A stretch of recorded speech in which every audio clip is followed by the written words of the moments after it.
Hello guys, welcome back to my channel. Hello, it's me Bharat. ఈరోజు నేను చేసే curry ఏంటంటే ఆలు పాలకూర. దానికోసం అని కడాయి వేడి చేసుకొని దాంట్లో తగినంత ఆయిల్ పోసుకొని, ఆయిల్ అంటే ఒక 2-3 టేబుల్ స్పూన్స్. వెంటనే నేను ఆయిల్ వేడాక పచ్చిమిర్చి, ఆనియన్స్ ఇంకా సాల్ట్ వేసేసుకొని మంచిగా ఫ్రై అయ్యే వరకు వేగించుకున్నాను అనమాట.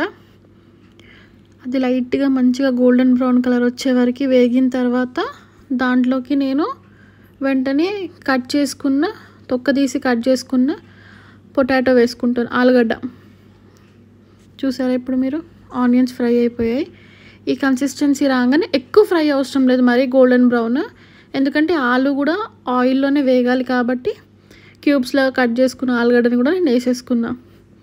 అవి వేసేసుకున్నాక ఒక 5 minutes అట్లా మూత పెట్టేస్తే ఆయిల్లోనే మంచిగా మగ్గి ఉడుకుతాయి అన్నమాట.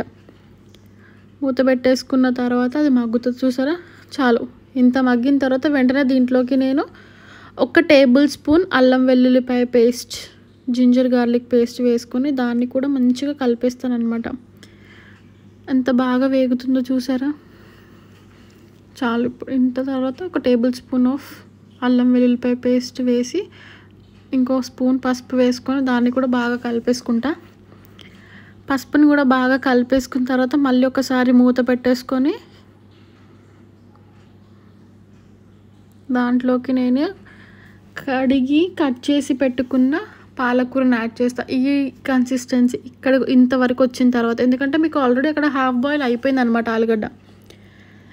మంచిగా కడిగి కట్ చేసుకుని సన్నగా కట్ చేసుకుంటాను. నేనైతే నాకు బాగా ఇష్టం సన్నగా కట్ చేయడం అని. చాలామంది అంటారు దొడ్డు కట్ చేసిన పాలకూర ఉడికిపోతుందని, బట్ నాకు ఎందుకు నచ్చదు. నాకు ఎక్కువ సన్నగా ఉంటే నచ్చుతుంది. సో నేను అంత సన్నగా దాన్ని కట్ చేసుకొని ఆ ఫ్రై అయిన ఆలులోకి పాలకూర వేసేసుకొని బాగా కలిపేసుకొని మూత పెట్టేసుకుంటా. అది ఆయిల్లోనే పాలకూర మనం వెయ్యగానే ఏంటంటే దాంట్లో వాటర్ అంతా వచ్చేస్తుంది అనమాట, సపరేట్ అయిపోతుంది.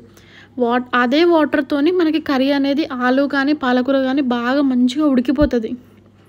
ఓకేనా. చూసారా బయటికి అంతా వాటర్ ఎట్లా వచ్చేస్తుందో. పాలకూరలో బాగా వాటర్ కన్సిస్టెన్సీ ఉంటుంది కాబట్టి బాగా ఉడికిపోతుంది. ఆలు ఉడుకుతుంది, పాలకూర ఉడుకుతుంది అట్ ది సేమ్ టైం. ఎంత వాటర్, నేను ఒక చుక్కనే వాటర్ యాడ్ చేయలేదు. కట్ చేసుకొని కడిగినప్పుడు కూడా మొత్తం వాటర్ అంతా డ్రైన్ చేసుకొని నేను దాంట్లోకి యాడ్ చేసుకున్నాను అనమాట. తర్వాత దీంట్లో కారం యాడ్ చేసుకోవాలి. చాలా అంటే చాలా సింపుల్ అండి. చపాతీలోకి, రైస్లోకి, దేంట్లోకైనా చాలా టేస్టీగా ఉంటుంది. ఒక్కసారి మీరు ట్రై చేయండి, ఆ తర్వాత నాకు చెప్పండి. చూస్తేనే బాగా అనిపిస్తుంది అనుకుంటున్నా నేనైతే. నా స్టైల్ మీరు చేసుకొని తిన్న తర్వాత ఎలా ఉందన్నది కూడా కమెంట్ చేయండి, ఓకేనా. బాగా కలిపేసుకోవాలి. దీంట్లో ఇంకా ఎక్స్ట్రా ఇంగ్రీడియంట్స్ యాడ్ చేయాల్సిన అవసరం ఏం లేదండి. సింపుల్గా బ్యాచిలర్స్ కూడా బాగా ఈజీగా ట్రై చేసుకోవచ్చు. హెల్దీ ఫుడ్ కూడా. చపాతీలోకి, రైస్లోకి ఎలా అయినా అలా ఆయిల్ అనేది సపరేట్ అయిపోగానే మీకు ఉడికిపోతుంది అనమాట. పాలకూర ఉడికిపోయింది, ఆలుగడ్డ కూడా చూడండి. అసలు నేను ఏం ఉడికించలేదు. పచ్చి ఆలుగడ్డ ఎంత బాగా మెత్తగా ఉడికిందో చూడండి. ప్లీజ్ అండి నా ఛానల్ని, నా ఇన్స్టాని కూడా ఫాలో అవ్వండి.